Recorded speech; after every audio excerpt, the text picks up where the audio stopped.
Nah, kalau untuk di video ini mengenai KBBI daring ya. Untuk yang belum berkenalan dengan KBBI daring bisa masuk langsung ke browser. Kemudian ketikkan KBBI. Oh, ini di sini sudah ada, saya close biar mulai dari awal.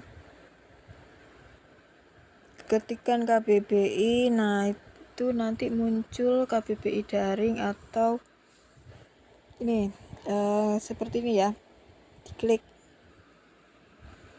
Nah, ini ketemu.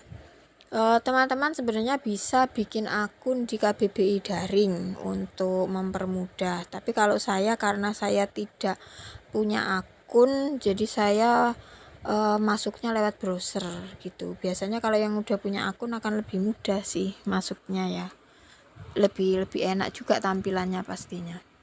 Kemudian ini terakhir saya searching mengenai kata menyosialisasikan.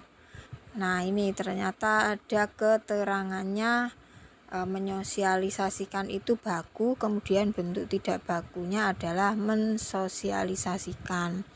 Ini kemarin ada diskusi kecil soal KPTS. KPTS itu kan yang kata-kata yang mengalami peleburan saat ada imbuhan kan. Nah, itu nanti kalau misalnya ada waktu di sesi-sesi terakhir lah kita diskusi soal KPTS ya. Kemudian saya lanjut lagi. Nah, nanti ketika diketikkan ada keterangannya, artinya apa, kemudian ada keterangan itu termasuk kata apa. Jadi nanti ada huruf V atau huruf A atau huruf N yang itu warnanya merah ya. Nah, itu menunjukkan itu kata apa sih gitu. Nah, kalau artinya nanti teman-teman silakan googling, misalnya huruf V itu artinya itu menunjukkan kata apa, huruf N itu kata apa, kalau keterangannya A itu kata apa, ADV itu apa. Nah, itu nanti silakan di googling sendiri ya. Misalnya kita coba,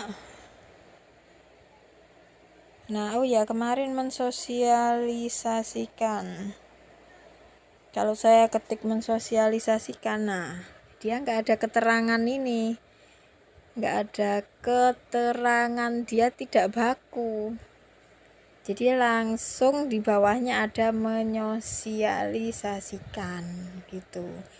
Jadi nanti tergantung ini ya, tergantung kata yang teman-teman masukkan gitu.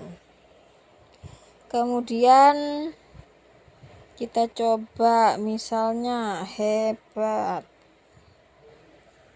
Nah, ini ada keterangan nih, etimologi. Informasi etimologi hanya tersedia bagi pengguna terdaftar. Nah, ini tadi yang saya maksud. Ketika teman-teman mempunyai akun di KBBI daring, teman-teman akan mendapatkan informasi mengenai etimologi dari kata hebat ini atau beberapa kata lainnya. Jadi lebih luas jangkauannya ya kalau untuk pengguna yang sudah terdaftar atau memiliki akun di KBBI daring. Nanti silakan teman-teman kalau mau bikin akun silakan, gratis kok di sini. Kemudian nah itu ada keterangannya lagi A terus ada AKL. Nah, itu nanti ada artinya, itu silakan nanti dicari gitu. Kemudian kita coba lagi nih, misalnya kata tepat. Nah, ini A semua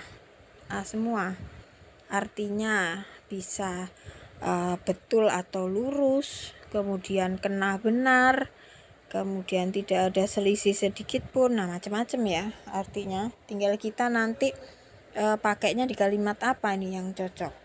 Kemudian harus misal. Nah, yang keluar dia ADV, adverb sih kalau nggak salah ini ya. Jadi ini sama kayak penggunaan kamus bahasa Inggris ya. Jadi kalau teman-teman pakai kamus bahasa Inggris itu kan ada keterangan di halaman depan ya. Jadi nanti tambahannya misalnya ADV itu adverb, N itu noun, kemudian V itu verb, kemudian apa sih, ADJ adjektif. Nah, itu biasanya sih ini kayaknya sama dengan kamus bahasa Inggris, tapi nanti silahkan teman-teman cari ya gitu. Nah, nanti kan ketahuan, oh ini ternyata kata benda, ini kata sifat. Kemudian penggunaannya seperti apa. Nah, itu kan nanti ada di sini. Jadi memang lebih enaknya kita punya akun untuk mengetahui jangkauan lebih luas mengenai kata itu seperti apa sih gitu.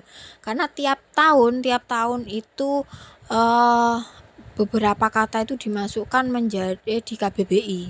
Jadi yang semulanya hanya kata tidak baku, kemudian itu akhirnya dibakukan, kemudian dimasukkan ke KBBI gitu. Itu ada beberapa tahun bisa 1 atau 2 atau 3 kata yang masuk menjadi tambahan kata baru di KBBI. Aduh, baterainya lemah. Oke lah, nanti silakan dicek aja kalau mau bikin akun silakan. Kemudian nah ini kalau di hari pertama kita sudah berkenalan dengan yang namanya pengertian literasi, jenis-jenis literasi, manfaatnya. Kemudian sekarang kita berkenalan dengan yang namanya PUEBI, KBBI, versi daring. Itu nanti gunanya untuk apa sih sebenarnya? Apakah kita perlu? Perlu sih, kalau menurut saya perlu. Nanti ada yang namanya thesaurus daring juga ada kok, ada. Nanti itu bisa dipakai. Kalau thesaurus lebih ini ya, lebih kepada tambahan kosakata ya, persamaan kata. Jadi biar kita pakai katanya itu enggak itu aja gitu. Nah, itu kan tapi menyesuaikan lagi kan ke kalimat yang kita pakai, ke jenis tulisan yang kita pakai. Nah, itu intinya balik lagi penggunaannya, apakah teman-teman ini mau menggunakan untuk apa. Jadi pijakannya itu ya 2, fiksi atau non fiksi. Kalau fiksi nanti diturunkan lagi ke genre. Kalau teman-teman pakai yang teen lead, model teen lead, yang itu pakai bahasa gaul ya nggak pakai KBBI kan. Narasi pakai bahasa tidak baku, dialognya juga dialog pakai tentu saja pakai dialog yang tidak baku kan, tergantung tokohnya. Kecuali ada tokoh yang dia itu memang suka menggunakan bahasa baku kan, ya berarti dia pakai dialog yang isinya baku kan gitu. Nah, atau kalau misalnya ini pakai genre yang lain, berarti harus pakai narasi baku. Karena itu jadi tergantung kita mau menulis apa. Kemudian kalau misalnya mau menulis non fiksi, itu nanti kan ada di bawahnya ada turunannya lagi. Kita mau menulis apa nih? Jurnal. Kalau jurnal ya 100% baku. Tidak ada kalimat tidak baku. Mau menulis opini baku. Lebih banyak narasi baku. Tetapi bisa diselipkan narasi yang agak santai sedikit. Atau mau menulis ini feature itu lebih santai lagi bahasanya, tapi tetap baku. Nah, itu nanti penggunaannya tergantung kita mau pakai untuk apa, untuk menulis fiksi atau non fiksi, kemudian jenisnya apa. Nah, itu nanti. Kemudian kalau untuk di fiksi banyak lagi hubungannya kan, di penokohan. Oh, si A ini digambarkan adalah seorang tokoh yang kaku, kuper, kemudian cupu, ngomongnya nggak gaul, pakai kalimat baku, ngomongnya kalau tidak ya ngomong tidak, nggak pakai enggak gitu kan. Aku nggak mau jalan sama kamu, aku tidak mau jalan sama kamu. Nah, kan itu nanti tergantung dengan penokohannya kan. Nah, itu nanti dipelajari di malam-malam berikutnya kalau soal itu ya. Jadi tergantung kita mau menulis jenis karya apa. Kemudian kalau untuk di fiksi nanti di cerpen tergantung lagi sama penokohan, tergantung lagi sama genre. Nah, seperti itu. Ini hanya perkenalan aja ya, nanti silakan. Jadi teman-teman jangan alergi sama yang namanya KBBI daring dan PUEBI daring, seperti itu. Kemudian berguna enggak untuk menulis sehari-hari? Berguna banget menulis sehari-hari ya, bukan misalnya status Facebook lah, nggak usah ke karya fiksi atau non fiksi, status Facebook aja deh gitu. Atau kita membawakan suatu apa ya, misalnya menginformasikan sesuatu yang itu memang harus kita tulis, itu sangat berguna.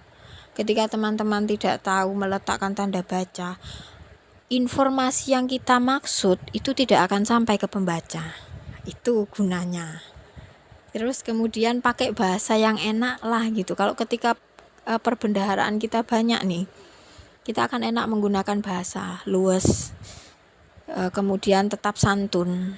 Nah, itu sangat berguna. Jadi nggak cuma berguna untuk menulis fiksi atau non fiksi, tapi saat menyampaikan informasi di wall kita sendiri lah, di wall pre, atau misalnya teman-teman adalah katakanlah pengurus suatu komunitas, menyampaikan informasi, ketika teman-teman berbahasa enak, tanda bacanya enak, kemudian pakai bahasa yang santun, itu tentu saja akan lebih baik. Nah, itu jadi kegunaannya sangat banyak, seperti itu.